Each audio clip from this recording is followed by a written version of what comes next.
sure this is okay. Going to make sure that the stream is going. Give me 1 second. Let's see here.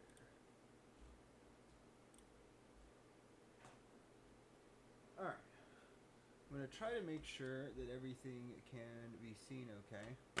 That is very choppy. Okay. Might be a little clearer now. Okay. So, I'm going to redo this. Well, it looks fine for right now. So, if it's choppy, I'm sorry. I can upload this again, maybe a second time. But anyhow, this is how LEGO originally does their differentials. Or at least the newest one. So you've got the older, or the second most recent one, the most recent one. Still just as unprepared as always. But I've got some of the older ones here as well. This one can be locked on both sides. This one can't. I think this was probably not the oldest, but close to the oldest. And then this one, or maybe vice versa. Then they came out with this differential, and then they came out with this differential. So this is going to be the lever arm that I'm going to use. Ignore all of this shit. That is unimportant. So this is how LEGO has their differential set up. Like so. If we decide to lock both ends of this differential and apply torque to it. So let's put this on like so. Eventually, you start bending axles really bad. And I don't know if y'all can see that, but inside of the housing, this thing is all bent out of shape and all over torqued. If I pull this out, you can see I just bent this 5-length axle. There is over torquing to it. So with that, it ends up getting to a point where this really is not good for high torque scenarios. It is decent for lower torque scenarios, lower speed scenarios, but you'll end up at high speed because of how warped it was. Right here, and all in here, you'll end up getting friction welding because the torque is imbalanced going through. You'll get right in here inside this housing where the axle goes in, right there and right there. Primarily right here where the power is initially being applied, but if you balance this, let's say the motor is right there and it can't really move because you have a motor literally in place.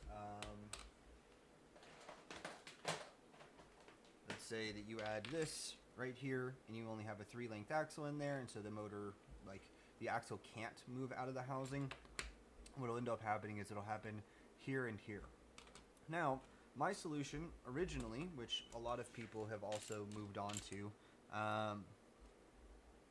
was some sort of a lubricant. I believe it was a silicon-based lubricant, but the silicon-based lubricant only kind of mitigates the issue. It doesn't actually solve the issue. And so you'll notice torque is being applied here, and so this will rotate in this direction. If the front of the vehicle is here going this way, this will rotate this way. This one is rotating this way. The vehicle will move forward, and with no resistance, it'll spin just fine. But the moment you add resistance, you saw what happened earlier, you end up to where this starts really binding up and it gets really, really bad. And you end up deforming pieces, which can't be used anymore. So a lot of people go to friction to try to solve the issue. And while friction will fix the issue here, here, and here, it's not going to solve this issue, which, to be fair, not a lot is actually going to solve this issue. But with all of that binding, it'll get to a point where you can start skipping gears. And if you start skipping gears, let me put these back on. I'll remove this reinforcement. So not everybody has it set up like that. Put this back in, like so.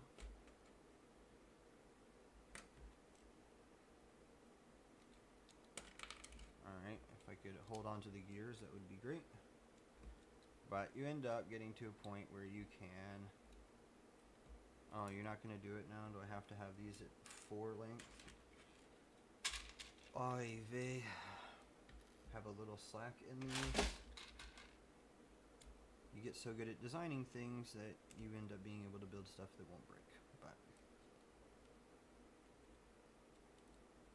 maybe it's this end. They usually don't have this reinforced. Let me just tear this all apart really quick and do what Lego normally does.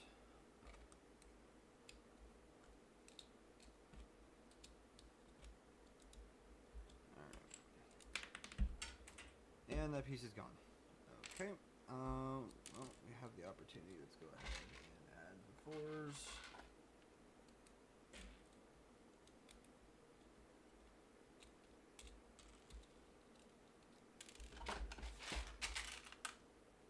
No, I don't want a red one. I want a black one.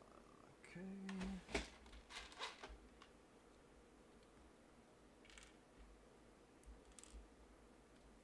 Alright. Now, with some distance and a less than ideal setup, maybe we can actually get gear skipping on this one.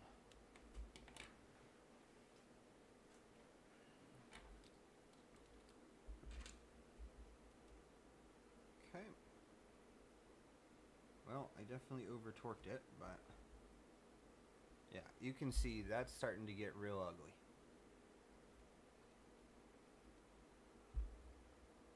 And that's another piece gone. But anyhow, my solution was not to deal with lubricants, was not to get any bearings, was literally to try to solve the issue from a geometric standpoint. Where did that piece go? Oh, way under there, apparently. Alright. So I will just set this back up really quick. Alright, so in this perspective, and I will remove these. What's going to be a decent way for me to show rotation? Actually, I got plenty of these just hanging around. Let's use these right now. Okay, so we'll add these on here. So as you can see, there, I'll do it this way.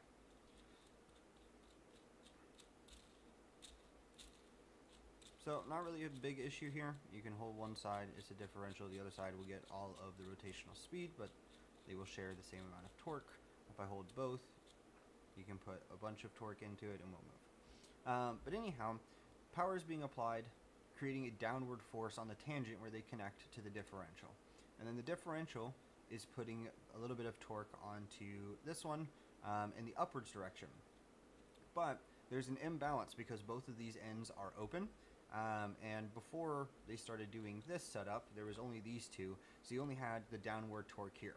Well, the axles are holding it in place, but when there's resistance, when you're pushing down on it, this differential wants to go through the floor, and this drive gear wants to go through the roof. Top, bottom, front, rear. And so, when it's spinning in this direction, no resistance, there's no problem. The moment you add resistance, you put wheels, the weight of the vehicle, that force gets amplified, and the force pushing the differential down and this gear up gets amplified to a point where you'll start rubbing inside the housing. But if you put a motor right here, like I said earlier, to where it can't, then it'll start rubbing in these housings. The differential will want to go down, and when it goes down, these two gears are the only thing holding it in place, and you'll get a bunch of friction there. So a lot of people try to solve this with silicon-based lubricants because it won't erode ABS plastic. While that will mitigate some of the issue, it's not actually addressing the issue, it's addressing a symptom. And the symptom is the imbalance of torque that's actually on the differential. And if you solve the imbalance of torque, the friction goes away.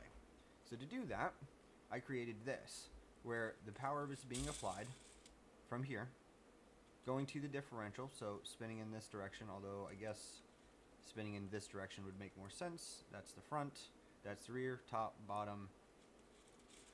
This one is spinning this way. So there is a downward torque trying to push the differential down. However, you'll notice there's an upward torque here, a downward torque here, and another upward torque here.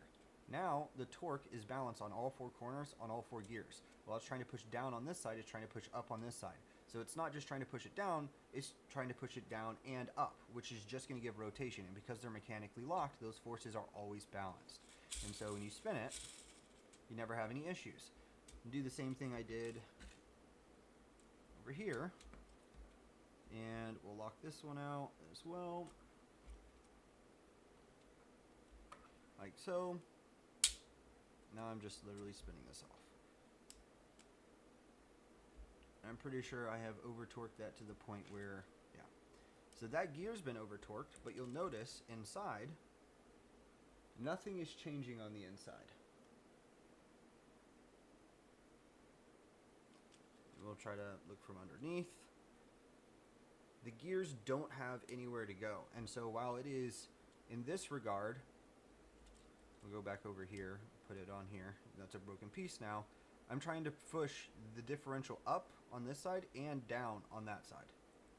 And so the torque is balanced. And so the only thing that's going to happen is a whole bunch of twisted pieces, which I'm pretty sure I just did to that.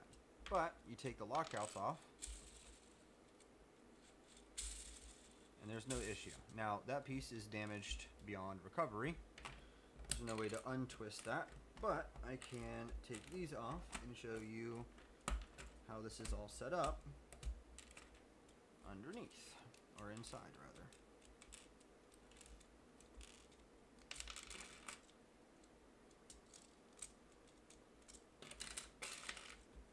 Whoop, dropping stuff. Okay. Well, whatever fell down is just going to have to stay down there.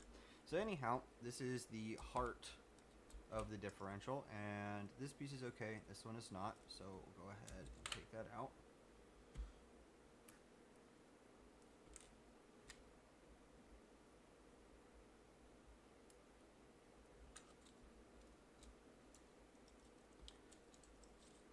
So anyhow, this is what ended up getting over torqued to a large degree. I don't know how well the camera is going to be able to pick that up, but that's effectively unusable now. We'll have to throw all three of these away. It is what it is, in the name of science. But anyhow, to build this, you only need, you can theoretically use 2 gray gears, a differential, and one of these. You will definitely need one of these, which is just this gear taken off, and a little 12-tooth half bevel gear on the inside. But show how this is built.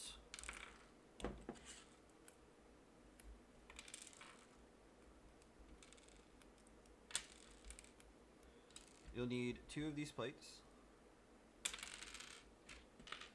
2 1x3, 2 3-length pins, this cross block, a differential, 1 or 2 of these gray gears, and if you use 2 gray gears, you only need 1 of each of these. If you only use 1 of the gray gears, then you'll need 2 of these. And to put it together, put those on like so. Put those in. Now, this is where this 6-length axle is going to go through. Oh, sorry. You're going to need a 6-length axle and a connector. My bad.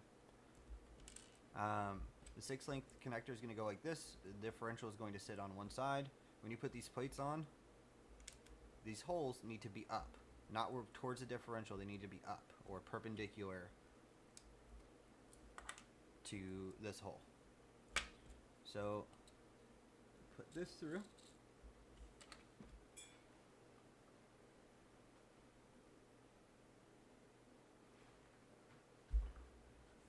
I don't know what just happened there. It was weird, but alright.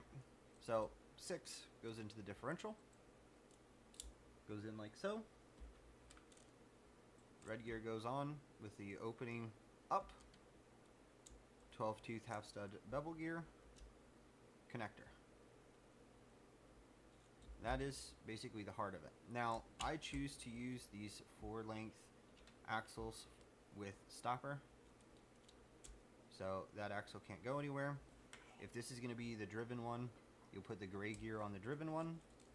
And do the same thing on the other side.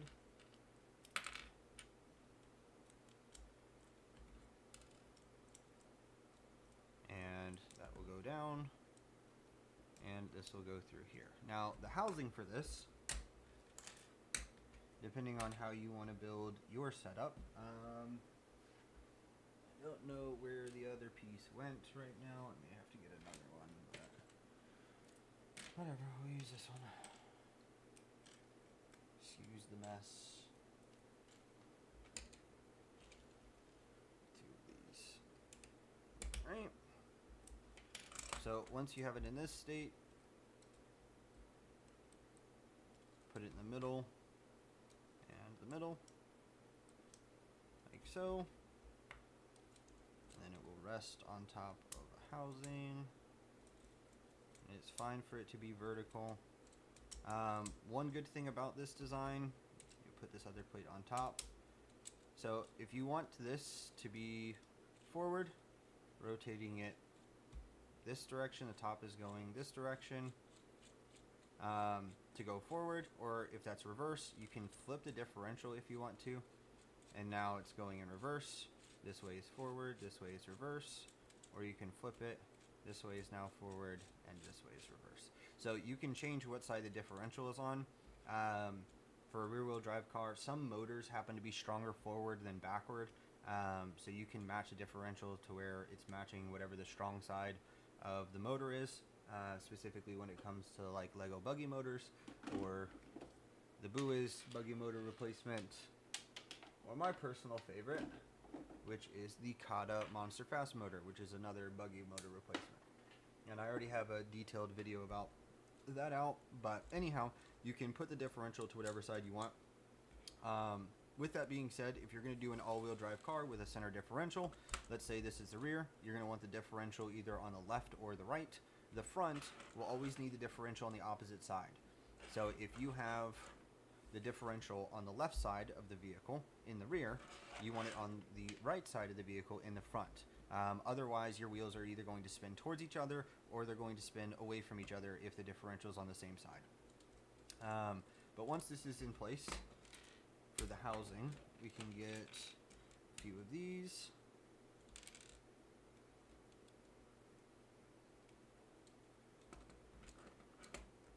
Put this in like so. Grab your carton cups. And we'll flip it over to the other side. And yes, that piece is a little damaged. It has seen better days, for sure. Do I have another one over here? I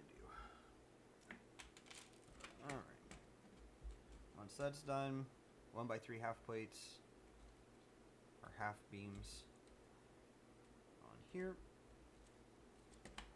And 2 length pins. You'll need 4 of them.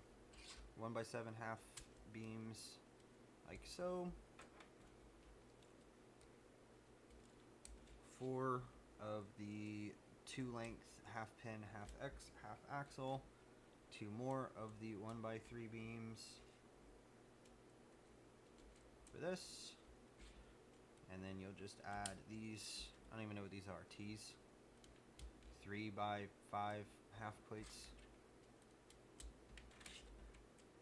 Effectively, once you get all of that set up, push that down, push everything down, make sure it's all good. You now have the center balanced, all of that. Make sure all of these connections are good. Anyhow, there is your torque balance differential. And so you can take a carton cup, put it in there, then get another, or I'm sorry, a carton ball, then put another carton ball and cup that can go into your wheels. And eventually you can get to something like this, where you've got your wishbones coming off, you've got your suspension set up, and yes, this is For the moment, I am testing out a triplex suspension. It's not perfect yet. The anti-roll bar is a little too stiff. But if I flip it underneath, you can see this is the exact same setup as this. You just have two Cardin ball cup combos here. Yeah. Going into the wheel. You can see the other wheel is spinning as I spin this one. But anyhow, but yes, triplex suspension in the rear, triplex suspension in the front. This is all-wheel drive. So it's, again, this is a test chassis. I go underneath. You've got your front diff. You'll notice the differential is, well, in this, it's on the left side, but when the vehicle's turned over, it's on the right side. But you notice the rear diff is on the opposite side. So my two differentials on the opposite side, center differential, torque split. But that's not the main reason we're here. We're here because of this. And this is what allowed me to reach 31 miles an hour on the R8 that is that way, currently on another table. It's got 10 motors. This one only has 2. It has 6 buoys. This one has 2. But basically, all in all, everything that's on here, from the front and rear diff, are all balanced. Same with the R8 on the front and rear axle. The only differential that's not balanced in such a way is the center diff. And the reason for that is you do have 2 balanced gears, so this gear cannot move forward or backward because you've got 2 20-tooth drive gears and 2 36-tooth driven gears and your 28-tooth driven differential. And that differential sits between those 20 and 36-tooth gears on both sides, so it can't move forward or backward in relation to the front or the back of the car. And it's on an axle, so it won't move up or down. But these motors are torque balanced, so this one will rotate, let's say clockwise, this one will rotate counterclockwise, and the car will either go forward or backward, depending on which way they're rotating. But anyhow, this one does not need to be torque balanced, as the motors are going to be torque balanced. So the torque coming from the left and the right side is going to be the same because there's a motor on each side. But however, the rear and the front need to be torque balanced mechanically, where this one is torque balanced from a power perspective. But anyhow, it's basically no different than this. You just have another gear here and here, basically supporting it. This one is supported by the housing, so it's not going to be able to move forward or backward. But anyhow, that's kind of the breakdown on the differential that was built up, why it works, how the torque is distributed throughout the entire thing. 50% of the torque is going here, 50% of the torque is going here, and then you're getting that 50% transmitted to here and that 50% transmitted to here. And so basically you have 50% of the torque rotating the differential this way, downwards from this gear and upwards from this gear. And there's a slight bit of slack, and sure, you will have a little bit of friction here and a little bit of friction here. So maybe the torque is only like 50% and 48%, and you're losing some torque to internal friction. That's definitely possible. One of the things, I guess I can show the R8. I don't know if this is going to work with it up here. Am I going to be able to get both wheels in the shot? Let's see. Yes. So I'm going to slowly spin this wheel. There's very little friction in this drivetrain. I really don't have to put much force on here. Now, the rear wheel is going to spin significantly slower, or not significantly slower, but slower than the front, because this R8, just like the test chassis, has torque split, which is this right here, which increases the speed or RPMs from the center differential by about 56%. It's a 20-tooth drive gear to a 16-tooth driven gear. It's on the same axle as this 20-tooth, which becomes the drive gear, and there's a 16-tooth driven gear, and so 20 over 16 is 25, and then 20 over 16 is another 25, so 1.25 times 1.25 is like 1.5625, something like that. So it's like 56.25% increase in speed to the front. However, the center differential is going to balance the speed between the front and the rear, which means if there's more speed, it's less torque. This ends up being about a 64, it's like 39, 61, whatever. Torque split, that was done for different reasons, but that's why there's going to be a difference in RPMs between the front and the rear when you're spinning just one, or you're spinning both, doesn't matter. But anyhow, there is no lubricants, no bearings in any of my designs. It's basically all Lego. The only thing that is not Lego is Buiz 3.0 Pro and the buggy motor replacements, because these are like $100, $120 brand new in box, and the R8 has 10. I'm not spending over $1,000 on motors, especially not when Buiz's are $250 a piece. But anyhow, this entire setup, everything on here is Lego. These shocks, or dampers if you will, these are just pneumatic cylinders.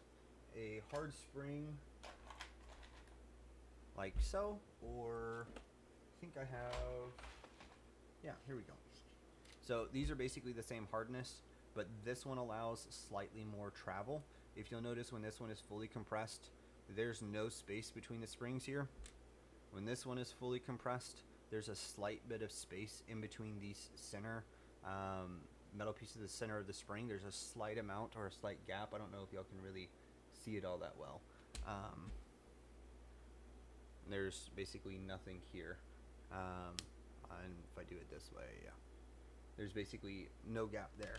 So this allows for slightly more play in the spring when put on here. I think I have, yeah. The rear has these. The front has these. Ideally, you only want these. But anyhow, you take the spring off, you open this up, you put the spring on, you put it back together. You do have to put water in here, so it's technically a non-Lego part, but Lego makes boats. They show playing on water, so I mean, shoot me, I'm not using all Lego. But this is a Lego hose. You just fill it with water, connect the top and bottom hose. This is effectively a coilover now. You put one coilover on each wheel. You've got suspension just like an active car. And then third damper, this is like triplex suspension. I've got one that has springs on it to go here and here. I'm still testing this right now, so again, this is a test chassis. I just wanted to play around with it to see if it would work at all. Not 100% sure it's going to work because the anti-roll bar is extremely stiff, and it basically doesn't allow any body roll. The moment the body starts to roll, the other side just gets pulled down, and that piece starts backing itself out. I am getting the new 8-length connectors that came from the new Ferrari Formula 1 car. These are 9. They're a little too long on the front. They're perfect for the rear, but another video for another time. But yeah, this is basically what allowed everything that I have in the R8, how I solved the friction issue, which is really just a symptom. It's a friction symptom. The root issue was a torque imbalance. And by solving the torque imbalance and basically getting rid of that, the friction itself disappeared. But feel free, drop a like, drop a comment. If you want me to do a full rebuild of the R8 to kind of show you everything that's inside, I'm more than willing to do that. But yeah, this was the reinforced differential that I created for 1/8 scale mocks. I will say this, you can, if you wanted to, put a 28 tooth gear here instead of a differential, and you'll get a solid axle. And that's where something like this comes in. This side of the differential is locked in place, so it can't move. So you'll notice the gear that's inside is not moving at all on this side, and so it's sped up by the gear ratio, and then you've got a solid axle in the rear. This is a small little drift car. You've got a Buiz 3.0 Pro, 2 buggy motors. The front does have suspension.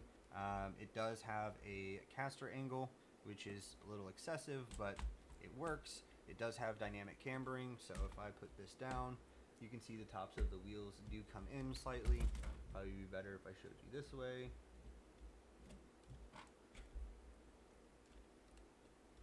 this one does have dynamic cambering and caster on the front axle, and then your steering is done through this motor. But this thing will reach 12 to 15 miles an hour. This one was not really built for speed. This one was specifically built for a very small drift car. And it serves its purpose. But the purpose of this was to show you that you can do a solid axle, or you can have a differential in the rear if you wanted to, either or. Just for a drift car, it was better to have a solid axle. But anyhow,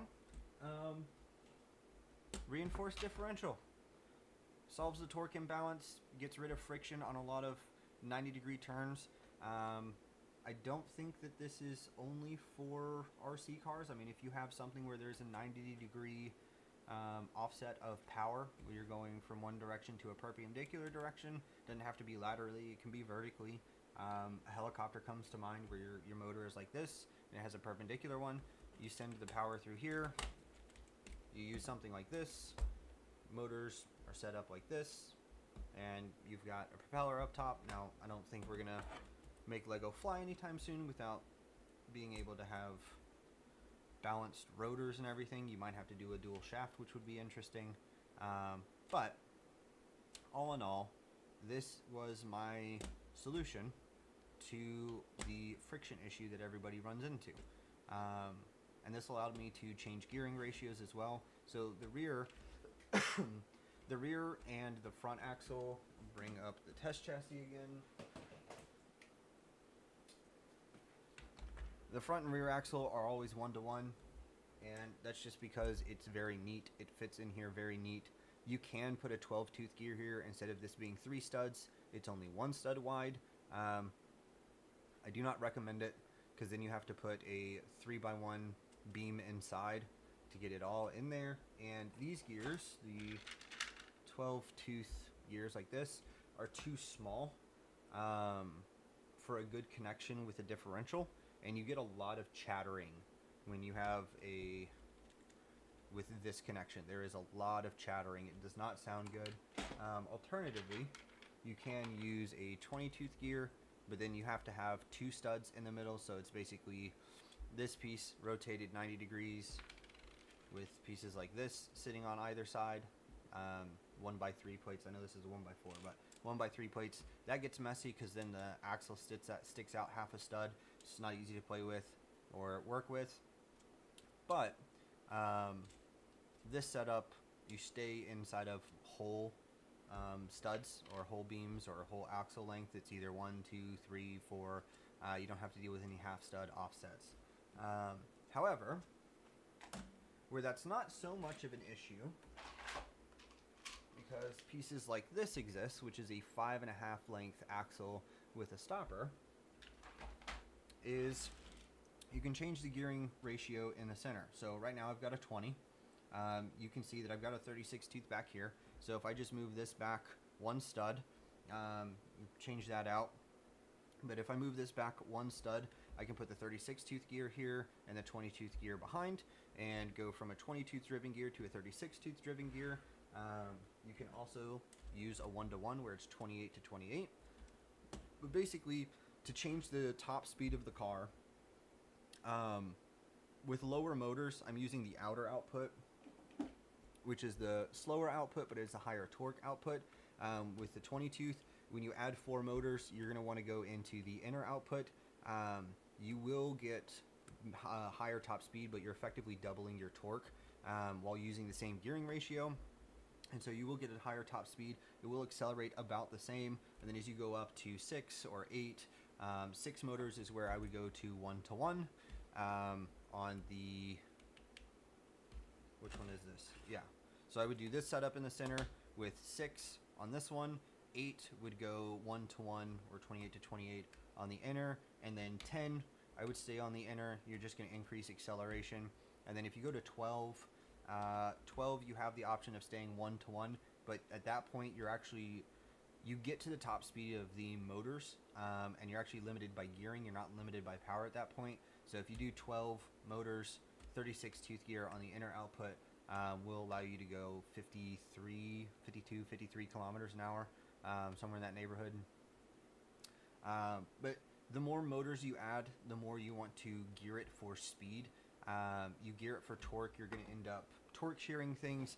But here, you've got basically, this is the bread and butter to the internal workings of the entire car, the test chassis or with the R8. This is what made everything special on the front and rear axle.